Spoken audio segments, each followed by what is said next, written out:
کیا تم نے کبھی سوچا کہ انسان کی تنہائی کو ختم کرنے کے لیے اللہ نے کیا فیصلہ کیا؟ جنت کی خاموشی میں ایک احساس تھا جو ابھی مکمل نہ تھا۔ ایک انسان تھا مگر اس کے ساتھ کوئی ہمراز نہ تھا۔ کیا یہی وہ لمحہ تھا جب ایک نئی تخلیق کا آغاز ہوا؟ یہ کہانی ہے حضرت حوا علیہ السلام کی تخلیق کی۔ یہ واقعہ انسانیت کی ابتدا کا ایک اہم حصہ ہے۔ یہ صرف ایک تخلیق نہیں بلکہ تعلق، محبت اور سکون کی بنیاد ہے۔ قرآن ہمیں بتاتا ہے کہ انسان کو جوڑا بنا کر پیدا کیا گیا۔ یہ قصہ ہمیں سکھاتا ہے کہ تنہائی کا حل اللہ کے نظام میں موجود ہے، اور یہ ہمیں دکھاتا ہے کہ رشتے کیسے وجود میں آیا۔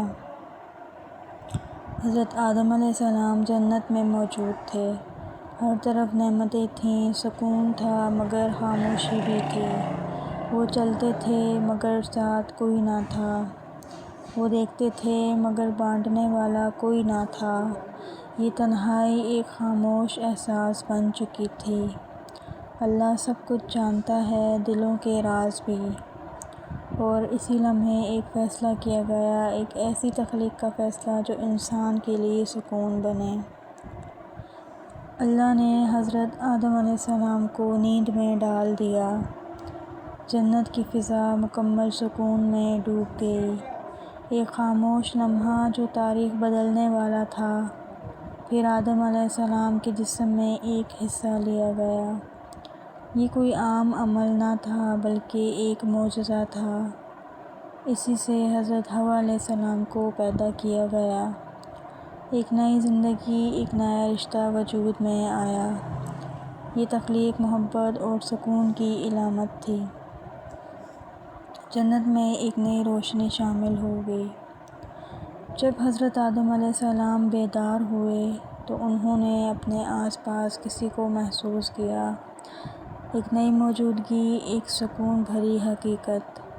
اللہ نے فرمایا، یہ تمہاری زوجہ ہے، تم دونوں ایک دوسرے کے لیے ہو۔ یہ پہلا رشتہ تھا جو زمین سے پہلے جنت میں بنا، ایک تعلق جو محبت پر قائم تھا، ایک ساتھ جو سکون کا سبب تھا، اور یہی انسانیت کی بنیاد بنی۔ اللہ نے فرمایا، تم دونوں جنت میں رہو، ہر نعمت تمہارے لیے ہے، مگر ایک درخت کے قریب نہ جانا۔ یہ ایک امتحان تھا، واضح اور سیدھا۔ شیطان پہلے ہی دشمن بن چکا تھا۔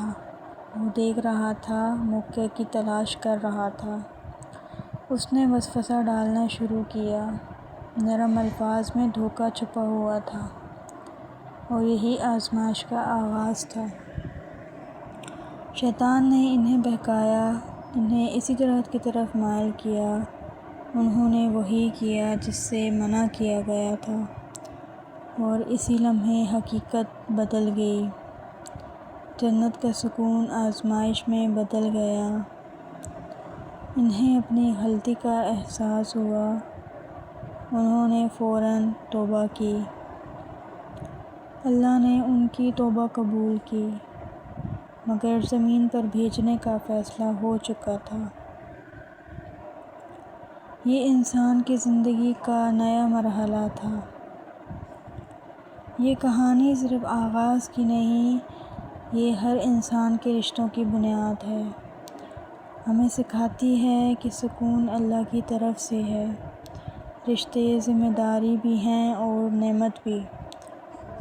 شیطان آج بھی وسوسہ ڈالتا ہے، مگر توبہ کا دروازہ ہمیشہ کھلا ہے۔ اللہ رحمت کرنے والا ہے، اور وہی ہمیں سیدھا راستہ دکھاتا ہے۔